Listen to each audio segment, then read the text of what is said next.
दोस्तों हम कर रहे हैं पार्शियल डिफरेंशियल इक्वेशन मैथ का चैप्टर नंबर 6 और पिछली वीडियो में हमने इसकी एक्सरसाइज 6.1 के सभी एग्जांपल्स को समझा था। आज हम करेंगे इसकी एक्सरसाइज के क्वेश्चंस को, जिसमें कि केवल हमें सभी क्वेश्चंस में इक्वेशन को क्लासिफाई करना है कि वो हाइपरबोलिक है, पैराबोलिक है या फिर वो इलिप्टिक है। क्वेश्चन नंबर फर्स्ट की स्टेटमेंट कुछ इस तरीके से है, करली स्क्वायर जेड अपॉन में करली एक्स स्क्वायर, फिर -7 करली स्क्वायर जेड अपॉन में करली एक्स इंटू में करली वाई +6 इंटू में करली स्क्वायर जेड अपॉन में curly y square equal to 0। सबसे पहले सिंबॉलिक फॉर्म में हम इसको लिख देते हैं, तो हमारे पास हो जाएगी small r minus small s plus 6 small t equal to 0।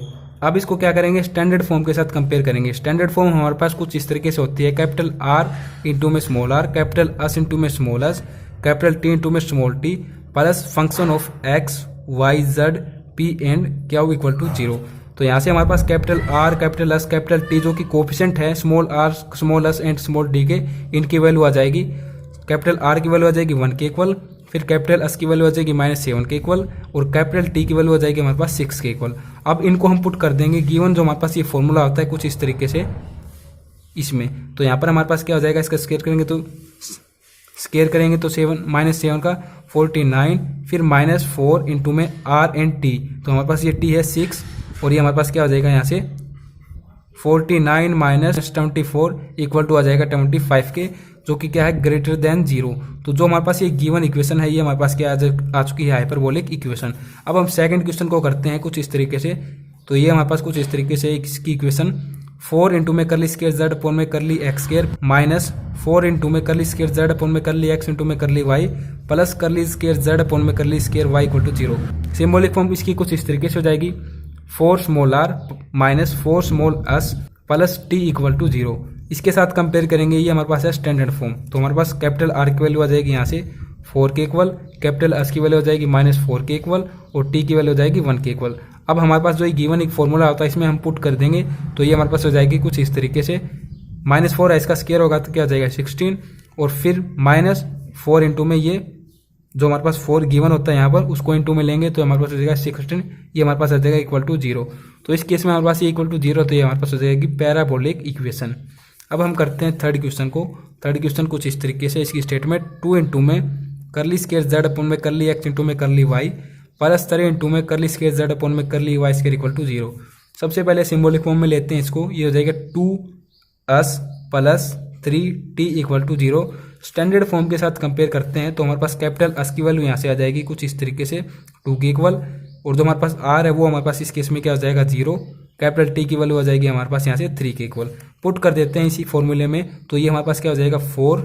यहाँ से देखो R 0 है तो साथ में ये T की वैल्यू रखने का कोई फायदा भी नहीं, मल्टीप्लाई होकर वैसे भी 0 होना है, तो हमारे पास ये क्या आ चुका है ग्रेटर देन 0।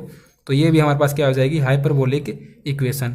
अब क्वेश्चन नंबर 4 हमारे पास कुछ इस तरीके से है, करली स्क्वायर जेड अपॉन में करली एक्स स्क्वायर -2 इंटू में करली स्क्वायर जेड अपॉन में करली एक्स इंटू में curly y equal to 0। Simply symbolic form में चेंज करेंगे तो हमारे पास ये क्या हो जाएगा r minus 2s equal to 0। इसको हम क्या करेंगे, स्टैंडर्ड फॉर्म के साथ कंपेयर करेंगे तो हमारे पास कैपिटल R की वैल्यू आ जाएगी यहाँ से 1, कैपिटल S की वैल्यू हमारे पास आ जाएगी -2, कैपिटल T की वैल्यू हो जाएगी हमारे पास 0 के इक्वल। सिंपली इस फॉर्मूले में हम ये वैल्यूज को पुट कर देंगे तो यहाँ पर क्या हो जाएगा 4 माइनस देखो T 0 है, यहाँ पर T 0 पुट कर देंगे इस फॉर्मूले में तो हमारे पास ये 0 हो जाएगी ये फॉर्म। तो हमारे पास ये क्या आ जाएगा ग्रेटर देन 0 और ये हमारे पास हो जाएगी हाइपरबोलिक। अब हम करते हैं नेक्स्ट फिफ्थ का।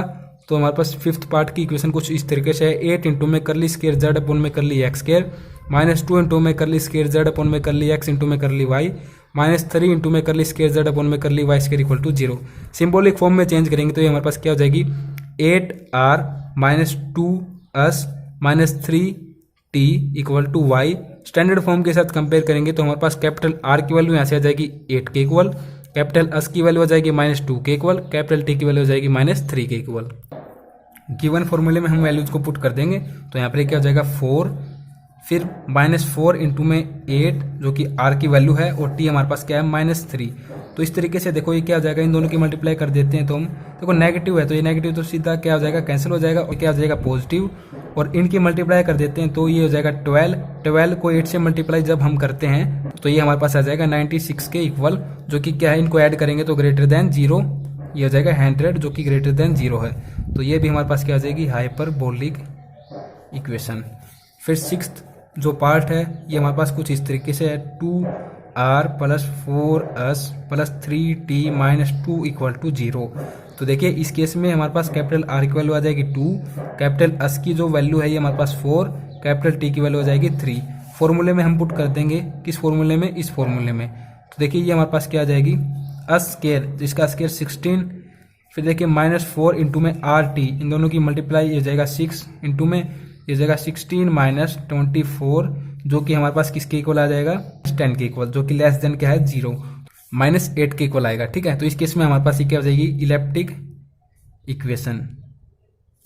अब देखिए 7th हमारे पास कुछ इस तरीके से है, एक्स वाई, देखो मैं डायरेक्ट यहाँ से इसको स्टैंडर्ड फॉर्म के साथ कंपेयर करके वैल्यू लिख देता हूँ। तो कैपिटल आर की जो वैल्यू आएगी वो हमारे पास आएगी एक्स वाई के इक्वल, कैपिटल एस की जो वैल्यू आएगी हमारे पास आएगी नेगेटिव इंटू में x square minus y square के इक्वल, और जो कैपिटल टी की वैल्यू आएगी ये हमारे पास आएगी यहाँ से नेगेटिव एक्स वाई के इक्वल। फॉर्मूले में हम पुट कर देते हैं तो हमारे पास कुछ इस तरीके से हो जाएगा, x square minus 4 RT equal to, इसका स्केयर करेंगे तो नेगेटिव, तो यहाँ से क्या हो जाएगा, पॉजिटिव के रूप में हो जाएगा, और इसका स्केयर कुछ इस तरीके से हम कर देंगे। फिर देखिए -4 इंटू में RT, देखो ये नेगेटिव तो पॉजिटिव हो जाएगा, और ये हो जाएगा कुछ इस तरीके से। यदि हम यहाँ पर इसका स्केयर ओपन करेंगे तो हमारे पास ये क्या हो जाएगा, x की power 4 minus 2x square into में y स्केयर प्लस y की पावर 4, और ये साथ में क्या प्लस 4x स्केयर इंटू में y स्केयर। तो यहाँ से देखो ये क्या हो जाएगा, x की पावर 4 प्लस y की पावर 4, और ये हो जाएगा पॉजिटिव 2x स्केयर इंटू में y स्केयर। तो देखो ये हमारे पास फॉर्मूला किसका बन चुका है, देखो ये a स्केयर मान लो आप, ये b स्केयर प्लस 2 इंटू में ab बन चुकी है a प्लस b का होल स्केयर के इक्वल। तो ये हमारे पास किसके इक्वल आ जाएगा, x square plus y square का होल स्केयर। अब यहाँ पर यदि हम एक्स एंड वाई की कोई भी वैल्यू पुट कर देते हैं, जैसे कि मान के चलिए एक्स एंड वाई हमारे पास बोथ ग्रेटर देन 1 है, बोथ इक्वल टू 1 है, और बोथ हमने ले लिए लेस देन 1 है। ठीक है, तो ग्रेटर देन 1 हमने ले लिया, इसको मान के चलिए यहाँ पर 2 है ये। ठीक है, 2 इनका स्केयर होकर मतलब कि जो भी हमारे पास टर्म आएगी आखिर में वो हमारे पास क्या आएगी, 0 के ग्रेटर देन आएगी। यदि हम इनको इक्वल टू 1 ले लेते हैं तो जो हमारे पास यहाँ पर टर्म आएगी इनको सोल्व करने के बाद वो भी क्या होगी, ग्रेटर देन 0। अगर हम क्या ले लेते हैं, इन दोनों को नेगेटिव ले लेते हैं, जैसे कि -1 तो इस स्केयर के फॉर्म में तो ये पॉजिटिव हो जाएंगे वापस से, तो ये हमारे पास क्या आएगी, तब भी हमारे पास फॉर्म क्या आएगी, ग्रेटर देन 0 ही आएगी। तो इस केस में ये ग्रेटर देन 0 है सभी की चीज़ के लिए, तो हमारे पास ये क्या जाएगी, हाइपरबोलिक। अब नेक्स्ट एक क्वेश्चन और रहता है इसका, वो भी हम कर लेते हैं, लास्ट 1 पार्ट है 8th का। तो ये हमारे पास है करली स्केयर u अपॉन में करली x square plus x into में करली स्केयर u अपॉन में करली x इंटू में curly y plus y into में करली स्केयर u अपॉन में curly y square equal to 0। Standard form के साथ कंपेयर करेंगे तो r की वैल्यू हमारे पास क्या है 1, s की वैल्यू हमारे पास क्या है x, और t की वैल्यू हमारे पास क्या हो जाएगी y। इसको हम फॉर्मूले में पुट कर देंगे s स्केयर माइनस 4 RT में। तो यहाँ पे देखो s स्केयर, तो इसका x का स्केयर हो जाएगा, फिर -4 इंटू में RT, तो हमारे पास ये क्या हो जाएगा 4y के इक्वल। अब देखो इस केस में हमारे पास यदि x एंड y की जो वैल्यू है कुछ इस तरीके से हम ले लें, greater than 1 equal to 1 less than 1। अगर ग्रेटर देन मैंने 1 ले ली, इसको मान के चलिए मैंने 2 ले लिया, यहाँ पर भी 2 ले लिया, तो ये क्या जाएगा 4, और यहाँ से क्या जाएगा -8। तो ये हमारे पास क्या आ जाएगी, वैल्यू नेगेटिव की फॉर्म में आएगी। तो ग्रेटर देन अगर हम लेंगे तो ये हमारे पास क्या हो जाएगा, इलिप्टिक हो जाएगा केस। या फिर आप सिंपल लैंग्वेज में इसको समझना चाहें तो कुछ इस तरीके से समझ सकते हैं। देखो ये क्या है, एक्स स्केयर माइनस 4y, इस तरफ ले जाएंगे तो एक्स के इक्वल टू क्या जाएगा 4y।